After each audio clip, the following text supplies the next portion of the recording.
अस्सलाम वालेकुम वरहमतुल्लाहि वबरकातुहू। बिस्मिल्लाहिर्रहमानिर्रहीम। अल्लाह के नाम से शुरू करते हैं जो बड़ा मेहरबान और निहायत रहम करने वाला है।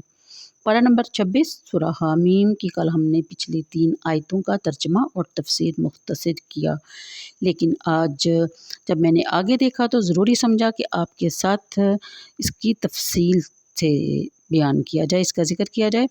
जैसा कि आयत नंबर 14 या 15 में है कि हमने हुक्म दिया इंसान को अपने वालिदैन के साथ अच्छा सलूक करे। अपनी शिकम में उठाए रखा इसको इसकी माँ ने बड़ी मुशक्क़त से और जना इसको बड़ी तकलीफ़ से, और इसके हमल और इसके दूध छड़ाने तक 30 महीने लग गए, यहाँ तक कि जब अपनी पूरी कुव्वत को पहुँचा और 40 बरस का हो गया।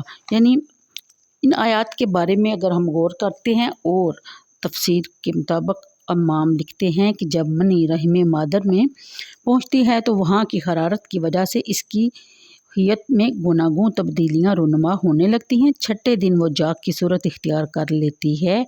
फिर इसमें खून के 3 नुक्ते ज़ाहिर होते हैं।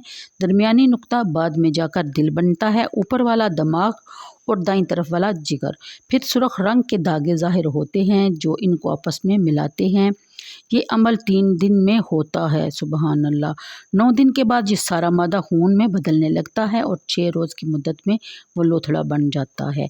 15 रोज़ के बाद ये लोथड़ा गोश्त की शक्ल इख्तियार करने लगता है और 12 दिन की मुद्दत में तीनों अज़ा मुतम्मिज़ होने लगते हैं और मगज़ का गुदा फैलने लगता है। 27 दिन के बाद 5वां मरहला शुरू हो जाता है।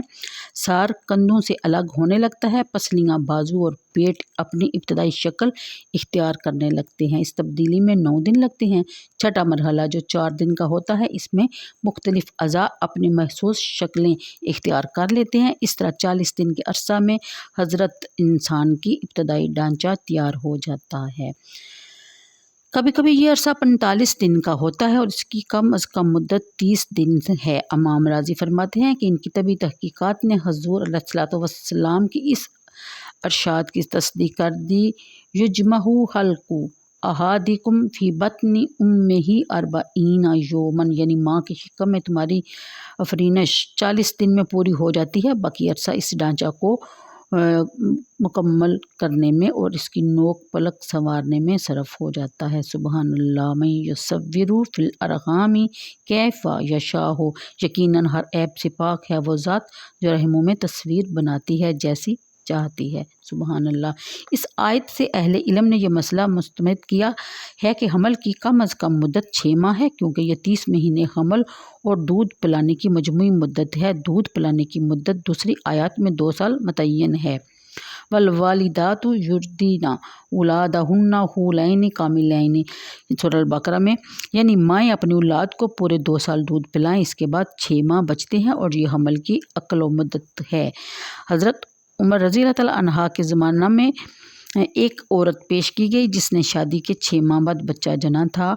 आपने इसके मुतल्लक़ सहाबा किराम से मशवरा किया। सैयदना अली मुर्तज़ा रज़ी अल्लाह तआला अन्हा ने फरमाया कि इस पर कोई रजम नहीं। क्या आपने मुलाहिज़ा नहीं किया कि अल्लाह ताला ने फरमाया है कि वहम्लुहु व फ़िसालुहु सलासूना शहरन, इसके हमल और फ़िसाल की मुद्दत 30 माह है। फिर फ़िसाल की मुद्दत के मुतल्लक़ फरमाया व फ़िसालुहु फ़ी आमीनी, दूध छुड़ाने की मुद्दत 2 साल है। इसके बाद हमल के लिए सिर्फ 6 माह रह जाते हैं और हज़रत उमर फ़ारूक रज़ी अल्लाह तआला अन्हा ने इस औरत को छोड़ दिया।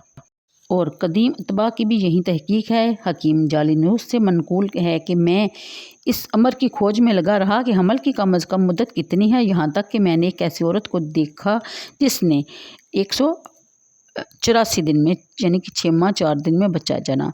जदीद तहकीकात से भी साबित हो चुका है कि बच्चे को कम अज़ कम 28 हफ्ते यानी 192 दिन रहम में रहना पड़ता है। ये 6 माह और 16 दिन बनते हैं। दोनों का ये शुमार इस वक़्त से शुरू होता है जब औरत हैज़ से फ़ारिग़ हो जाती है और इस तहर का आगाज़ होता है जिसमें हमल करार पाता है। ज़रूरी तो नहीं कि तोहर के पहले दिनों में ही हमल करार पाए, बल्कि ये जदीद तहकीकात से तो ये भी साबित हो चुका है कि आइंदा हैज़ से 14 दिन पहले 2-4 रोज़ के अरसा में अमले तल्कीह वक़ू पज़ीर होता है। इस तरह ये 16 दिन का फ़र्क भी नहीं रहता। हमल की ज़्यादा से ज़्यादा कितनी मुद्दत है, कुरान करीम में इसका ज़िक्र नहीं। अलबत्ता अबू अली सीना ने अपने मशहूर किताब अल-शिफ़ा में लिखा है कि मुझे नहायत बावसूख ज़रिया से मालूम हुआ है ایک عورت کے ہاں حمل کے چوتھے سال بچہ پیدا ہوا، اس کے منہ میں دانت اگ گئے تھے، پھر وہ زندہ سلامت رہا۔ ارسطا طالیس نے کہا کہ دیگر حیوانات کے لیے تو حمل کی مدت مقرر ہے، لیکن انسان کے بارے میں یقینی تحدید مشکل ہے۔ امام راضی فرماتے ہیں کہ اس میں کیا حکمت ہے کہ قرآن کریم نے دودھ پلانے کی تو زیادہ سے زیادہ مدت بیان کی اور حمل کی کم از کم مدت۔ اس کا جواب دیتے ہوئے وہ لکھتے ہیں، یعنی اس میں حکمت یہ ہے کہ تاکہ عورت سے ہر قسم کی تہمت کا سدباب کیا جا سکے، ضرر رسانی اور فحاشی کا کلا کما ہو سکے۔ پاک ہے وہ ذات جس نے اس کتاب کے ہر کلمہ میں ہزاروں حکمتیں بیان فرمائی، جس کے احاطے سے عقل عاجز ہے۔ تو آج کے لیے اتنا ہی، مجھے دیجیے اجازت، دعاؤں میں یاد رکھیے، اگلی ویڈیو میں انشاءاللہ پھر ملیں گے۔ اللہ حافظ۔